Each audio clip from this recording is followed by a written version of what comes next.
हाँ देखिए, आप कब्रिस्तान के करीब बैठे जरूर हैं, लेकिन आप मुर्दा नहीं हैं।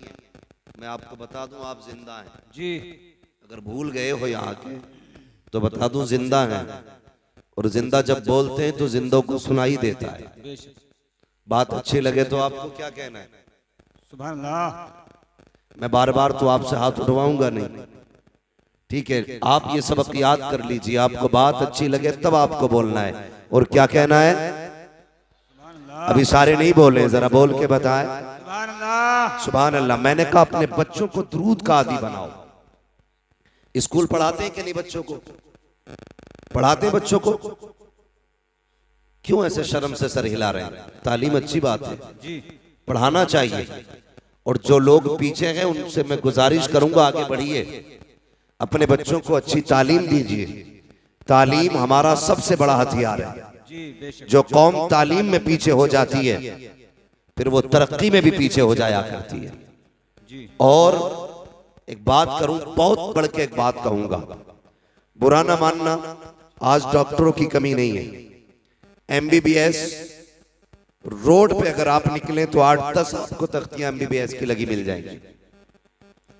8-10 तख्तियां। एमबीबीएस भी बहुत बने और बीयूएमएस भी बहुत बन गए, मगर अफसोस कि कोई इंसान न बन सका। जिस हॉस्पिटल में आप जाइए उल्टी छुरी से गले काटे जा रहे हैं।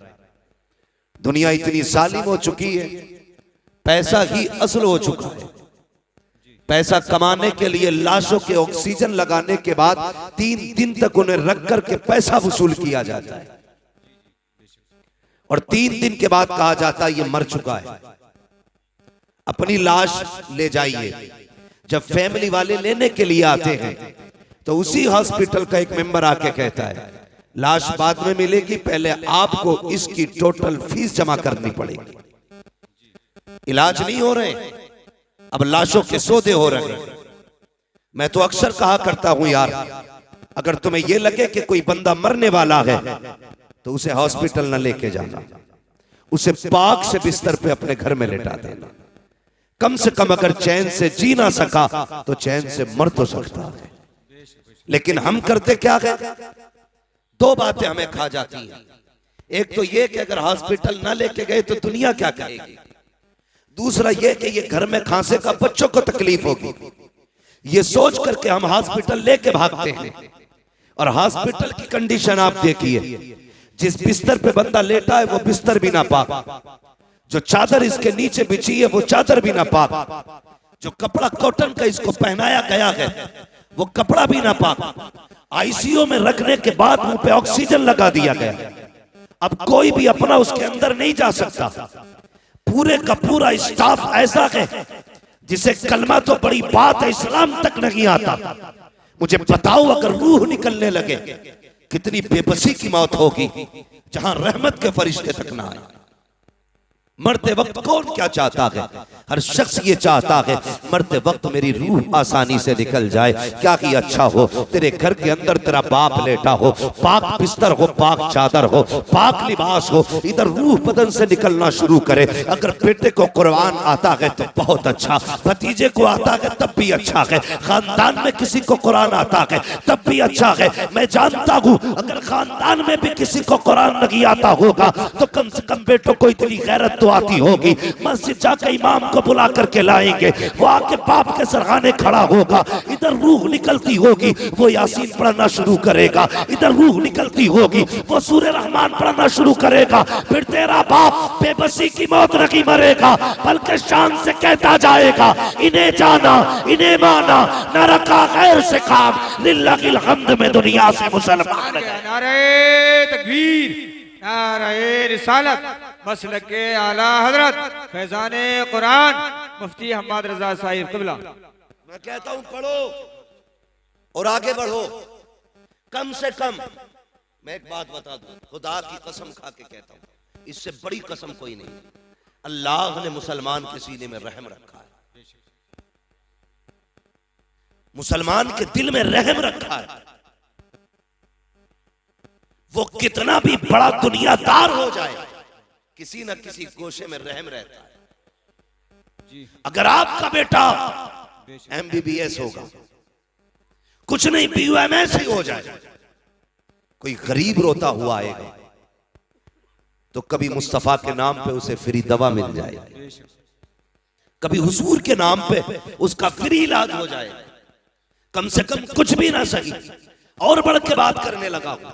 ये मैं किसी पे तंज नहीं कर रहा हूं, ये कड़वी सच्चाई है। तुम जानते हो हमारी बेटियों को जब ऑपरेशन थिएटर के अंदर ले जाया जाता है, उनके साथ क्या सलूक किया जाता है कोई नहीं जानता है। उनके जब कपड़े उतार दे जाते हैं, कौन सी बदतमीजी नहीं करते जालिम। मैं चाहता हूं जब तेरी बेटी का ऑपरेशन हो, वहां पे कलमा पढ़ने वाला खड़ा होना चाहिए, दीन की बेटी खड़ी होनी चाहिए, ताकि उसके सदर को अगर कोई कुत्ता खोलना चाहे हाथ बढ़ा के कह दे ना, ये सिर्फ तेरी बेटी नहीं, ये मदीने वाले की भी बेटी है, मुस्तफा की बेटी है, इसकी इज्जत को हाथ ना लगाना, इसकी इज्जत हमारी इज्जत है। खुदा की कसम खा के कहता हूं अगर तेरी बेटी MBBS बन जाएगी, सर्जन बन जाएगी, मैं नहीं जानता दुनिया क्या कहेगी, लेकिन इतना जानता हूं बेशुमार बेटियों की इज्जतें महफूज होती नजर आए। सुभान अल्लाह, सुभान अल्लाह। बहुत और आगे बढ़िए, बहुत अलग नजरिया रखता हूं मैं, पढ़ो, मैं मुखालिफ नहीं था। पढ़िए, हमारे पास क्या नहीं है कमेटी वालों, अल्लाह आपको सलामत रखे, सिर्फ जलसा ना करना, सिर्फ उर्स ना करना, अल्लाह तौफीक दे तो पूरा साल हुजूर की उम्मत की खिदमत भी कर गई है। करेंगे इंशाअल्लाह, सारे वादा करो इंशाअल्लाह। हाँ, ये वादा करो उम्मत की भी खिदमत करनी, और अरबाब मिंबर की बस दुआएं चाहिए। हमारे पास नारे भी बहुत हैं, ठीक है, उर्स भी हमारे काफी भारी होते हैं, लंगर भी काफी बड़े होते हैं, और ये होने भी चाहिए। ये सुन्नियों की पहचान है। मैं खत्म करने की बात नहीं करता, ये सुन्नियों की पहचान है। लेकिन मजा तब है आज मौलवी साहब के नाम का उर्स सजा के बैठे। अल्लाह करे कल मौलवी साहब की तरफ से किसी गरीब बेटी का घर भी तुम बसाने के लिए खड़े हो जाओ। जिस तरह पूरी कमेटी ने इकट्ठे होकर के खून पसीने की कमाई से उर्स सजाया, अल्लाह करे किसी गरीब की बेटी के हाथ मेहंदी से इसी मेहनत से सज जाए। दावे के साथ कहता हूं, भले तू साल भर मजार पे ना आना, दुनिया के किसी भी कोने में तुमने गरीब बेटी के हाथ मेहंदी से सजा के उसका घर आबाद करा दिया, मरने की देर होगी मदीने वाला तेरी कब्र को सजाने खुद आ जाएगा। हमें ये करना पड़ेगा और आगे बढ़ना पड़ेगा। मेरे दोस्तों, कितने पीछे रह गए, खुद सोचो, खुद सोचो। जिसके धर्म की कोई था नहीं वो तो मजबूती से पे बैठे, जिनके मजहब की एक एक तारीख रकम है, आज वो कितने पीछे। तुम देखोगे किसी भी गैर मुस्लिम को, तुम आज देखो बिना तिलक के नजर नहीं आएगा। जी बेशक, बहुत गौर से सुनना मेरी बात, बिना तिलक के नजर नहीं आएगा, बिना बालों के नजर नहीं आएगा। आज क्या हुजूर ने हमें टोपी दी थी, किधर गई? कितने लोग लगाते टोपी? सोचो तो सही, कितने लोग टोपियां लगाते? कब? जुमे के दिन टोपी लगती है। किस दिन? बोलो, नाराज हो? जुमे के दिन। नाराज नहीं हो तो फिर बोलो, जुमे के दिन लगाते कि नहीं? और कौन से दिन लगती है? ईद के दिन। वैसे तो किसी न किसी के सर पर रोज लगी रहती है, लेकिन मैं वो बात कर रहा हूं जिसमें ज्यादातर लोग टोपी लगाते हैं। दूसरा कौन सा दिन है? अल्लाह सलामत रखे, भाई कह रहे हैं ईद का दिन। और एक दिन और आता है जिसमें सारे लोग टोपी लगाते हैं, वो दिन आता है रबीउल अव्वल शरीफ का दिन, हुजूर की विलादत के दिन।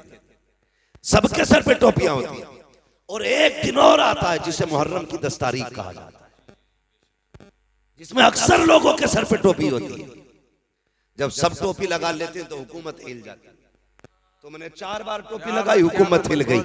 अगर 365 दिन टोपी लगा लोगे तो दुनिया हिलती हुई नजर आएगी।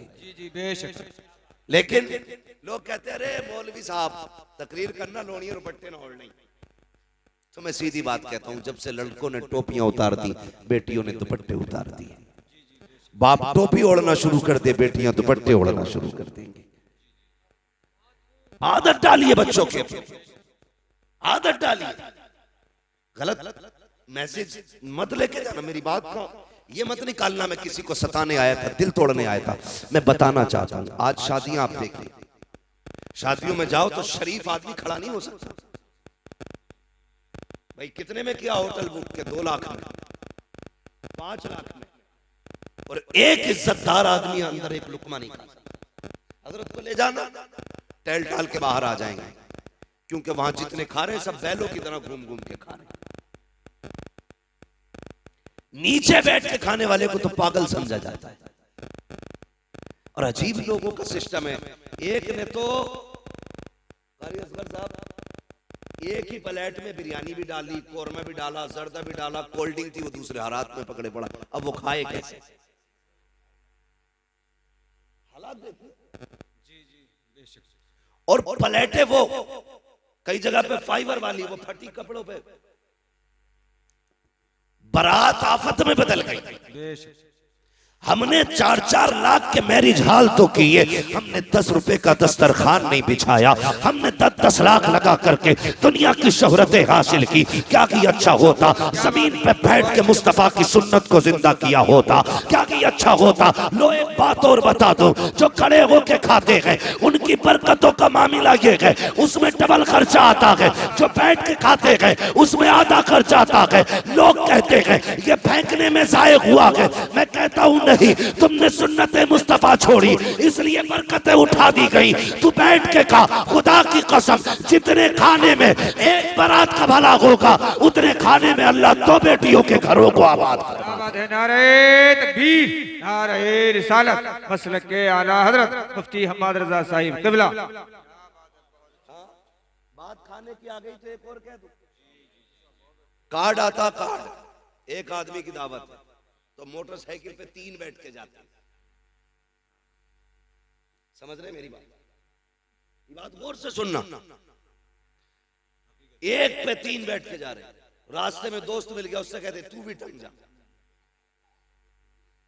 कई लोगों की ये कंडीशन है, देखी ताहिर भाई के पैर रखने जगह नहीं, ऐसे चिलगाड़ी बनी गई। दावत खाने जा रहे आप, क्योंकि पैर रखने की इतनी जगह ही कब है? वो तो बनी 2 लोगों के लिए थी, 4 बैठ गए, फ्री की खाने गए। पहले एक बात याद रखिए, मेरी बेटी हो या आपकी बेटी, हर बंदा खाना अपने मेहमान के हिसाब से बनाता है। ठीक है जी? और क्या करते हैं, अगर 100 मेहमान उसकी लिस्ट में होते हैं तो 120 लोगों का हर बंदा खाना बनाता है, बच जाए कम ना पड़े। बेशक। और जितनों को दावत देता मैं हूं या आप हूं, उसके रजिस्टर में चढ़े होते कितने लोग खाने वाले। अब अंदाजा लगाइए, एक के साथ एक फ्री आ गया, उसने बनाया था 120 लोगों का, खाने वाले कितने हो गए? 200 हो गए ना, 100 का डबल हो गया तो 200 हो गए, और कभी कभी 250 भी हो जाते हैं। अब ये बताइए, ये जो आप एक की दावत पे 3 टन के जा रहे हो, तुम्हारे बाप की जागीर थी? खुद सोच के बताइए, तुम नहीं जानते। एक बाप जब बेटी को रुखसत करता है ना, लोग खाने के ऐप बयान करना शुरू करते हैं। नाक तक भर के खागा और तीली डाल के को नमक तेज था, हल्दी कम रह गई, बोटियां गला दी। कुछ कहता छोटे पीस होते, मुंह का साइज देख के जाता ना। गुंडागर्दी है ये खाने में भाई। एक गरीब मर गया रोटी पकाते पकाते।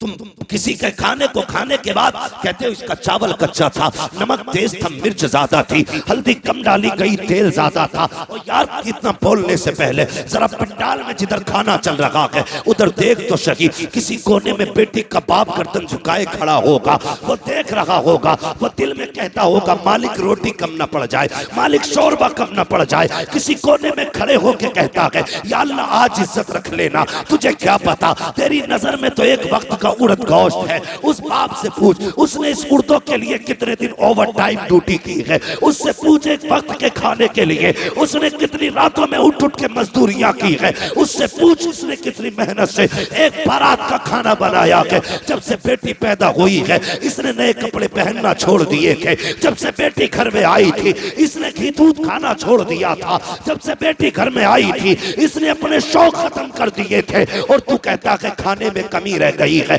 और शर्म कर, शर्म कर, अगर खाने में कमी थी भी तो ना कहता कमी है। अगर कोई पूछता कैसा है कह देता खुदा का शुक्र है बड़ा अच्छा खाना बना है। तेरा इतना कह देने से तेरे पेट में दर्द नहीं होता, लेकिन इतना जानता हूं अगर तू खाने की तारीफ करता जमीन पर गरीब राजी हो जाता, अर्शों पे खुदा की रहमतें राजी हो। क्या बात है, सुभान अल्लाह सुभान अल्लाह, बहुत अच्छी बहुत खूब। पहली बात तो ये करनी है भाई, जितनों की दावत है इतनी जाएंगे, समझ गए? बोलो इंशाअल्लाह। हाँ, जितनों की दावत है उतने ही जाएंगे। और मैं तो कहता हूं अगर तुम्हें पता चले ना कोई बेटी को रुखसत कर रहा है और उसने अपनी इज्जत बचाने के लिए लोगों को दावत दी है खाने की, तुम्हारी खुराक तो रोटी है ना, एक रोटी अपने घर खा के जा, एक रोटी बेटी वाले के दस्तरखान पे खा, एक रोटी बचा दे।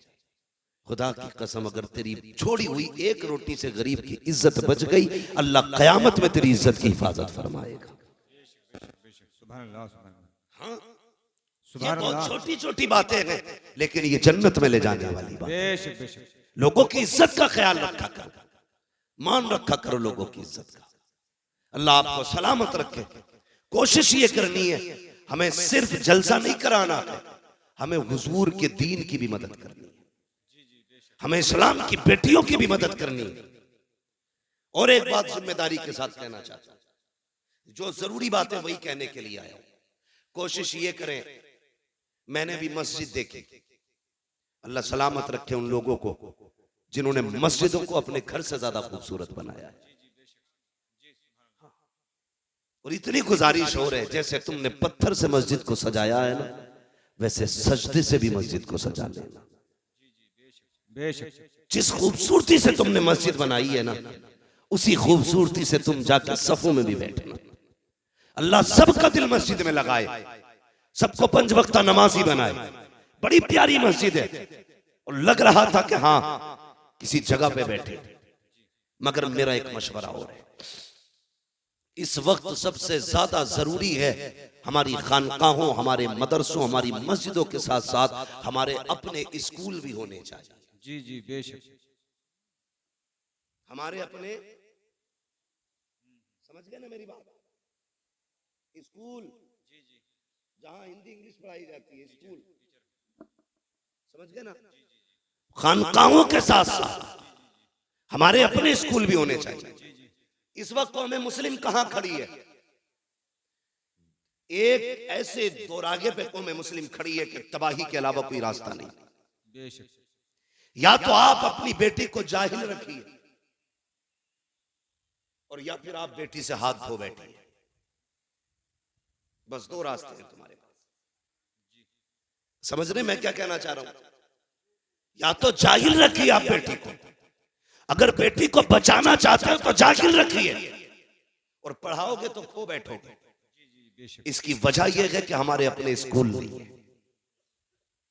हमारे अपने कॉलेज नहीं है। लोग कहते नहीं नहीं कोई बात नहीं है, बेटी पे पूरा एतमाद है।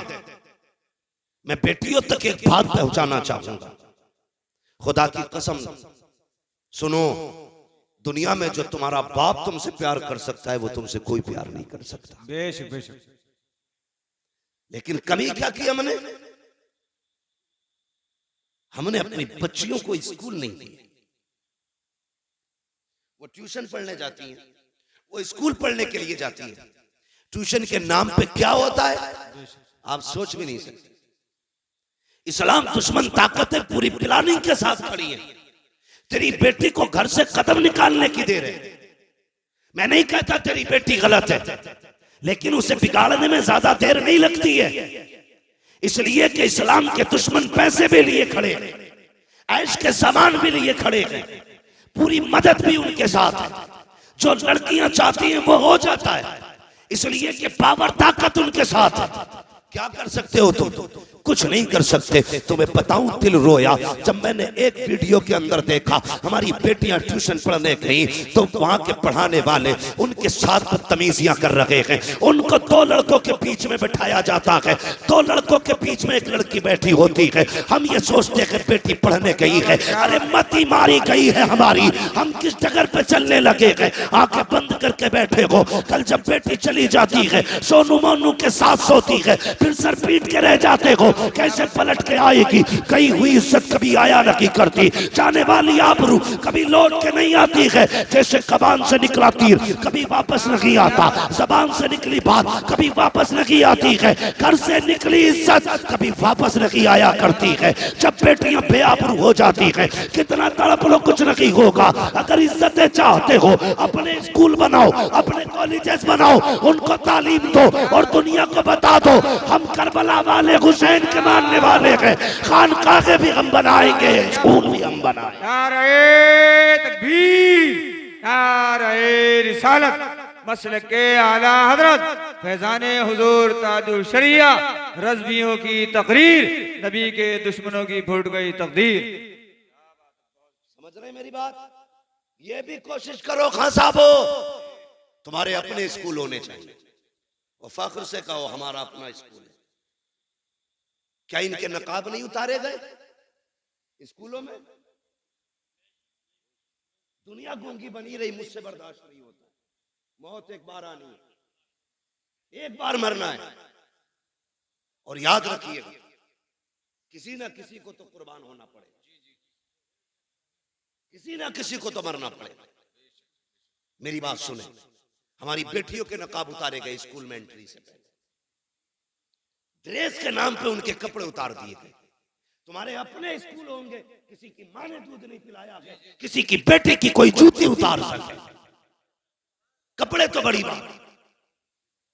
अपने स्कूल बनाओ, शौक कम करो, होटलों में नाश्ते कम करो, इस पैसे को बच्चों के मुस्तकबिल पे लगाओ। मुजफ्फरपुर के अंदर एक बच्चे को पिटवाया जाता है, ये मुस्लिम है। हमने थोड़ी देर बैठ के मोबाइल में देखा और ये कब बुरा हुआ। तुमने क्या किया कौम के लिए? अगर ये बुरा हुआ तो क्या दिया तुमने? दिल रोता है। मैं सुन्नी हूं, मुझे वहां भी कोई ना समझे जी, मगर तकलीफ होती है। खानकाहों में जाना हमारा वतीरा है, बुजुर्गों के कदमों में बैठना हमारी इज्जत है जी, बेशक। लेकिन कई बार ऐसा मैंने देखा है, खानकाहों में जितनी ऊंची गोलकें लगी हैं, उसमें पैसे डालने जगह नहीं होती, उंगलियों से धकेल धकेल के पैसे भरे जाते हैं। उन पैसों को गिनने के लिए लोगों के नंबर नहीं आते हैं। और यार, कभी वही पैसा उठा करके बच्चों के मुस्तकबिल पे लगाओ, स्कूल कॉलेजेस पे लगाओ। खुदा की कसम खा के कहता हूँ, खानकाह में पैसा दोगे तो शायद 10-20 का पेट भरेगा। अगर यही पैसा तुम अपने बच्चों के मुस्तकबिल पे लगा दोगे, 10-20 का नहीं बल्कि 10-20 सदियों का अल्लाह भला फरमा दे। सुभान अल्लाह, सुभान अल्लाह, बहुत अच्छे, बहुत अच्छे, बहुत खूब। निज़ाम में बहुत कुछ इस तरह बिगड़ा है साकी, उन्हीं को जाम मिलता है जिन्हें पीना नहीं आता। जी जी, बेशक। उन्हीं को जाम मिलता है जिन्हें पीना नहीं आता। माशाअल्लाह। मेरी बात सुने, कई गलत नहीं है, कारी बाकर साहब, कारी असगर अली साहब, ये उलमा मदरसे से जुड़े लोग जानते हैं, तनख्वाहों को कई कई महीने हो जाते हैं। इमाम की तनख्वाह कितनी रहती है मस्जिदों में? 10,000 12,000 है, इतनी तनख्वाहें रहती हैं। उसमें भी क्या होता, अगले महीने ले लियो, मारी जा रही है क्या तनख्वाह तुम्हारी? हम भाग रहे हैं क्या? कुछ सोचो। ये 12,000 की तनख्वाह देने में पूरी कौम ऐसी बातें करती है। पहली बात तो ये कहूं, जब वक्त हो जाया करे तनख्वाह एक दिन पहले ही दे दिया करो। जिस तरह तुम्हारे बच्चे होते हैं उसी तरह इमाम के भी बच्चे। कोई ये ना समझे इमाम साहब बुलवा रहे हैं मुझसे, पहले सुन लीजिए, कभी पता चले अगले दिन दोनों इमामों की छुट्टी कर दो। वो नहीं है। ये सारी बातें मैं अपने दिमाग से और अपनी जरूरत के पेश नजर ये बात कर रहा हूं, जिसकी मैं जरूरत महसूस करता हूं। हाँ, इमामों की तनख्वाहें बेचारों की 6-6 महीने लेट है। उनके भी बच्चे हैं, वो भी बीमार होते हैं, उनकी भी दवाइयां हैं, उनके भी शौक हैं। लोग कहते हैं दिल नहीं लग रहा नमाज में, लगेगा कहां से, तनख्वाह तूने दी नहीं। उसके घर आ गई है भतीजे की शादी। बीवी ने कहा इमाम साहब की सूट तो जरूर बनेगा। तो वो फजर में भी खड़ा है ना, दुनिया सो रही है, वो हिसाब लगा रही है कहां से लाऊंगा। तो तेरा दिल लगेगा नमाज में? खुद बताना। वो कह रहे अल्लाह अकबर। उसके बाद कह रहे पता नहीं उस दुकान पर 1700 का मिलेगा, वहां 1800 का, वहां 2100 का, वो भी पैसे मिले भी नहीं है, किससे उधार लूंगा। ये सारा हिसाब जब फजर में लगेगा तो दिल लगेगा नमाज में? जरूरतें पूरी कर दो। जब वो खड़ा हो ना, उसका दिमाग दुकान पे न जाए, उसका दिमाग सीधा अल्लाह की बारगाह में चला जाए। बेशक बेशक। हाँ, मैंने बड़े बड़े पैसे वालों को ऐसे जेब में हाथ डाल के कहते देखा, अरे यार इमाम साहब थोड़ी देर पहले कहते अभी तो कलवा ले गया, इसका कलवा भी जरूरत पे आता। जी जी। ये बड़ा यार एक मिजाज बना लिया लोगों ने। किसी ने किसी अरे थोड़ी लेट हो गए भाई, तुम अभी 5 मिनट पहले कह दे। क्या आदतें बन गई हमारी? आदतें झूठ और मक्कारी फितरत हो गई हमारी। फितरत है, किसी का इंतकाल हो जाए और तुम ना बताओ, फिर वो पूछे यार तुम जोहर में नहीं थे, यार दफन में गया था। अरे यार मुझे क्यों नहीं बताया, मैं भी जाता। फर्ज कर लो अगर जाते टाइम बता दो चलेगा। अरे यार क्या बताऊं, वो बकरा बीमार है ना, मैं भी चलता। मतलब करना आसान ही है, जिधर से चाहो कान पकड़ लो। ये भी कोई जिंदगी है? जिसके साथ खड़े हो खुलूस के साथ खड़े हो, खुलूस के साथ। दिखावा नहीं होना चाहिए, मक्कारी नहीं होनी चाहिए। अरे इमाम साहब अब कहिए तुमने, अभी अभी कलवा आया था, सारी दे दी, चलो फिर भी देखेंगे, ये कह के जान बचा के निकल लेते। अभी आ जावे तावीज देने वाला, एक बकरा लाइए, पैसे ना होंगे तो बीवी के जेवर गिरवी रख के बकरा ला। बकरा अब तो देखो तरक्की कर ली सबने, पहले मुर्गा मांगते थे, बकरा मांगते। पूरा बकरा चाहिए। ये बता खानदान की तकदीर लिखेगा क्या इससे, पूरे बकरे से? भाई हम तावीजों में और अपनी जरूरत के लिए कुछ भी कर सकते, दूसरे के हक के लिए कुछ करने तैयार नहीं। इन चीजों से निकलिए, खुलूस पैदा कीजिए दिल में। देने वाला कौन है बोलो? सारे बोले कौन देता है? और जोर से कौन देता है? जरूरतें कौन पूरी करता है? अल्लाह करता है ना। उसकी रजा के लिए तू दूसरों के काम चला, वो तेरे काम चलाना शुरू कर दे। हाँ, जब तक तुम अपनी तदबीर हिसाब लगा रहे 100 रुपए बचा लू भाई, कल इससे कोरमा बनना है, कीमा लाऊंगा 100 रुपए का, मूंछ पे हाथ मार के खाऊंगा। लाया खरीद के, पक भी गया, अल्लाह ने पेट खराब कर दिया। अब टुक टुक देखते आ, ले भी आया, पक भी गया, खा नहीं सकते। अल्लाह कहता देख ये मेरी पावर है, हम अगर चाहे तो तेरे हाथ में कभी तेरे मुंह में नहीं जाने दे सकते। जी बेशक। हाथ में भी। और कहता जो हम पे भरोसा करता है ना, हम उसे वहां से देते जहां से वो सोच भी नहीं सकता। जी बेशक बेशक। सोच भी नहीं सकता है। इसलिए मेरी गुजारिश है जहां जरूरत है वहां इन्वेस्ट करो। बेशक। लेकिन आज सबसे बड़ा तो दबंग वही है ना जो सबसे ज्यादा इमाम को डरा के रखे। और इमामों से भी हाथ जोड़ के गुजारिश है, प्रधान आ जा तो सराहना ना छोड़ा करो, तुम इमाम हो। हाँ, ये भी मामलात खराब है। प्रधान आ गए तो जगह छोड़ दी, कोई गरीब आ गया तो हिलने ही तैयार नहीं। अपना भी समझो एक ही सफ में खड़े हो गए महमूद अयाज। ना कोई बंदा रहा ना कोई बंदा नवाज। प्रधान भी है खड़ा हो लाइन से, कौन है तू? मैं वो हूं जो गांव का प्रधान है, मैं मुखिया हूं, मैं जमींदार हूं। होगा तू, मैं मस्जिद का इमाम हूं। तेरी रसाई कहां तक है? थाने तक। मेरी रसाई खुदा तक है। तू थाने कब जाता है? जब दलाली का नंबर हो। मैं खुदा तक कब जाता हूं? दिन में 5 बार लेके जाता हूं। पावर देख अपनी, और तू भी डट के खड़ा हो। अगर कोई कहे इमामत करनी है मेरी सुननी है, छोड़ दे मुसल्ला, कह देना। भूखे रह सकते हैं, इज्जत के सौदे नहीं कर सकते। और कई लोग ना इस चीज को इनकिसारी कह देते हैं, ये बड़ी आजिज़ी है। ये आजिज़ी नहीं है, चापलूसी है। तेरे पास वो चीज है जिसके बदले में दुनिया की कोई दौलत नहीं लग सकती। रब ने तेरे सीने में कुरान दिया है, इसकी बदल में कोई शय नहीं हो सकती है। बैठ डट के, बता दुनिया को तू कौन है, बताना। हाँ, जो 4 लाइनें इंग्लिश में याद करते लोग उसके आगे खड़े होकर सल्यूट मारते, तूने तो 30 पारे कुरान के सीने में सजा रखे। लेकिन हम उसकी इज्जत नहीं करते। आगे लौटा ना हुआ, ये सपना बिछी, निकालो इन्हें। 5 मिनट लेट थे फजर में, इमाम 5 मिनट लेट हो जा तो इमामत से हटा दिया जाता है। तेरा बेटा 5 महीने से मस्जिद में नहीं आया, तुझे निकाला किसी ने मस्जिद से? नमाज तो सब पे ही फर्ज है ना, ये इमाम पे ही फर्ज है भाई। बोलो, ये नौजवान लोग डर रहे हैं कि मैं उसको नहीं कहूंगा, सब पे फर्ज है, सब पे फर्ज है ना नमाज, सब पे ही फर्ज है ना। तो ये जो सुबह सुबह जाके इमाम की खाट उल्टी करते हैं, इनकी जिम्मेदारी है घर से निकले तो बेटों की खाट उल्टी पहले करें, उनका हाथ पकड़ के मस्जिद में लाओ। अपने लल्ला को चादर उड़ाते हो, इमाम की चादर खींचते हो, फिर कहते हो निकालो ही नहीं। मैं एक मशवरा दे के जाऊंगा, आपकी वो तो मर्जी है, कोई भी कैसे करे, मैं नहीं जानता आपके यहाँ का हिसाब कैसा है। मस्जिद अच्छी है तो यकीन है कि लोग भी अच्छे होंगे। जी जी बेशक। हाँ, मैं सोचता हूँ मस्जिद देखी तो मुझे लगा लोग भी अच्छे होंगे, लेकिन एक फ्री में मशवरा दे रहा हूँ, इमाम को निकालने की जिम्मेदारी अपने सर मत ले लेना, वरना हो सकता पूरी जिंदगी आपको भटकना पड़े। कभी किसी आलिम की बद्दुआ मत लेना, वरना खैरियत नहीं है।